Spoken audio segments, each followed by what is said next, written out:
Good morning, everyone. Today I will be introducing you to a Spanish-Flemish Baroque painter known as Peter Paul Rubens. Rubens was born on June 28, 1577, in Siegen, a city located in northwestern Germany, where his family faced religious persecution in Antwerp, a city located in Western Europe, causing him and his family to escape to Cologne, Germany, for a couple years until 1589 when they returned to Antwerp. At this time, his family converted from Calvinist to Catholicism, where he became a fond believer in the Roman Catholic Church. When it comes to Rubens' education, he began learning from his father, Jean Rubens, a lawyer who studied in Rome and Padua, Italy. In 1598, he went to school where he had learned Latin and Greek grammar. His father had originally studied in Italy, therefore this Italian influence was passed down to Rubens, who began learning painting from Tobias Verhaert, a local landscape painter around 1591, and later from Otto von Veen, whom was a court painter who had lived in Rome. This classical education and exposure to Renaissance art really helped Rubens develop a style that combined Italian style with Northern European detail. During the late 16th to 17th century, Europe was experiencing religious wars with the rise of Protestantism against the Roman Catholic Church. Protestantism focused on the scripture of the Bible rather than the church customs, believing that the only way to salvation was through faith. During this time, Rubens' art often reflected the Counter-Reformation's response to Protestantism, as seen in his altarpieces for churches in Italy and Antwerp, such as the Elevation of the Cross. Rubens used his Italian training, specifically his study and influence of Michelangelo's anatomy, to show Christ not as an icon or symbol, but rather a muscular, heavy, and suffering human being. Essentially, the Elevation of the Cross depicted the reality of Christ's sacrifice. In this piece, Rubens really captured the physical strain of the executioners as well as the weight of Christ's body on the cross. Essentially, this piece was meant to make the viewer feel the weight of their sins. The Baroque movement was a response to this Protestantism, aiming to revive religious passion, which Rubens' religious works achieved through their stylistic techniques to emphasize on the message and purpose being depicted. The Baroque style really emphasizes on the use of movement, emotion, and dramatic use of color and light. Rubens' work showcases dynamic compositions and intense emotional expressions. His style consisted of both idealism and realism, with his paintings often depicting beautiful figures with idealized features. As seen here in Rubens' Immaculate Conception, where the Virgin is depicted in a dynamic position which specifically looks like the pudica pose, but instead of shame or nudity, it is meant to signify purity and elegance. She is also seen with an illuminated halo and background, as well as her soft and pure expression, emphasizing her position as a holy and divine being. At the same time, Rubens also paid close attention to realistic details, specifically in the way he handled anatomy and movement. His figures often looked lively and natural, with muscles and expressions that feel genuine, which adds a sense of emotional depth to his work.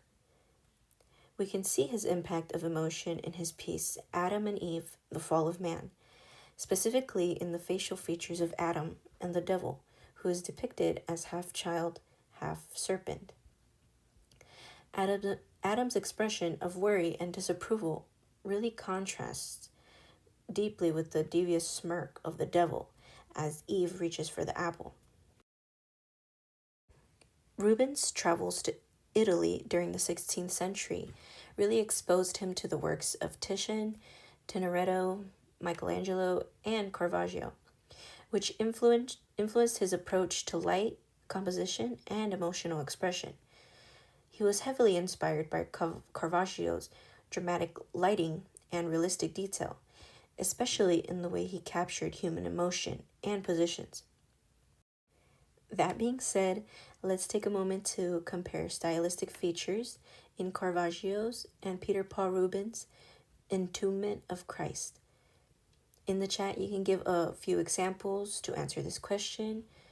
What are some differences or similarities in their stylistic choices, such as lighting, features, and poses that influence the emotional impact of the scene?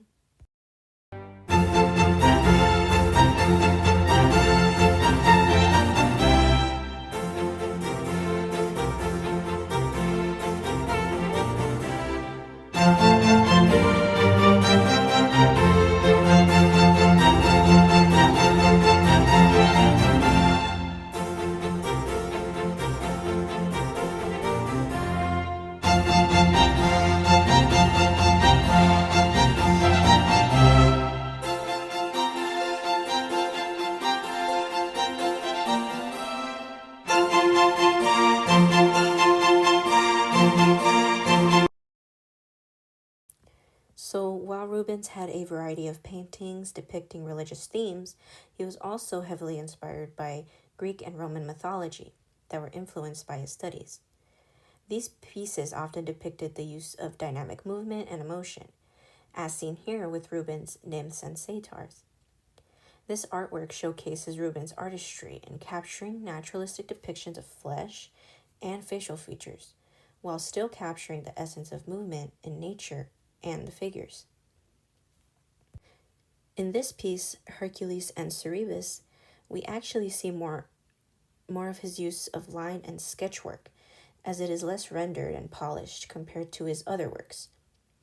As the story goes, the mythological hero Hercules fights against the fearful three-headed dog that guards the underworld, while two figures, possibly underworld gods, Pluto and Proserpina, watch the scene in terror. His technique includes the use of dynamic muscular anatomy and intense features to portray a sense of heroism and fearlessness. During Rubens' later years in life, his artworks began to focus more on personal life, mainly due to his marriage to Helena Forman. After his first wife passed, Helena became his primary inspiration. Instead of dramatic scenery seen in his altarpieces, we see a lot more of soft, dynamic scenery. For example, in his piece Garden of Love, we see his focus on movement and beauty, as it is said that he used Helena's features to create his depiction of the ideal female figure. We can see this specifically detail captured in the statue on the right of Venus. His ability to capture the softness and elegance through features, poses, light, and nature really brings a sense of dynamic emotion, specifically romance and intimacy. Now I will be discussing one of Rubens' primary and influential pieces of the Baroque era, known as The Fall of Phaethon. This piece is a mythological, oil-based painting based on a Greek story where Phaethon, the son of Apollo, loses control of the sun chariot. He ends up causing major chaos in the sky and on Earth, setting them both on fire, until Jupiter, which I believe is considered to be Zeus, finally strikes him down with a thunderbolt to prevent further environmental destruction. This scene really showcases the Baroque influence of dramatic movement, as it has a crowded composition with horses, gods, and goddesses in dynamic and twisted poses. We can really see this effect on Phaethon as he lies dead in the chariot in a very dramatical and almost theoretical pose, which in a way emphasizes on idealism rather than naturalism. This composition really creates a sense of chaos and motion, depicting a dramatic essence.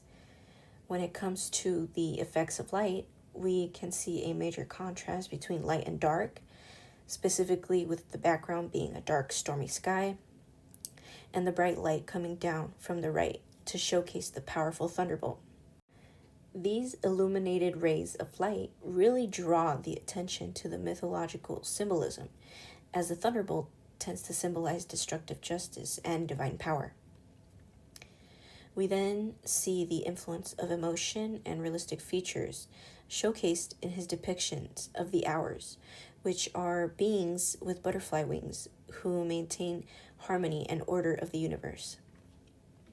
We see their emotions of terror as the sun chariot disrupts their natural cycles of time, as well as the shock of thunderbolts coming from the sky, overall capturing the essence of chaos.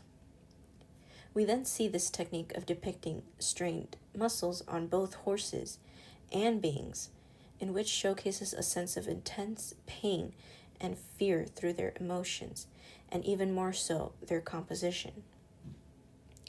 Overall, this piece truly captures the dynamic and dramatic stylistic features of the Baroque era. Through the use of contrasting light, intense anatomy, and emotion, Rubens really captures this scene of chaos into more of a theatrical moment with the influence of motion. In conclusion, Peter Paul Rubens' artistic pieces truly define the stylistic features and themes of the Baroque period.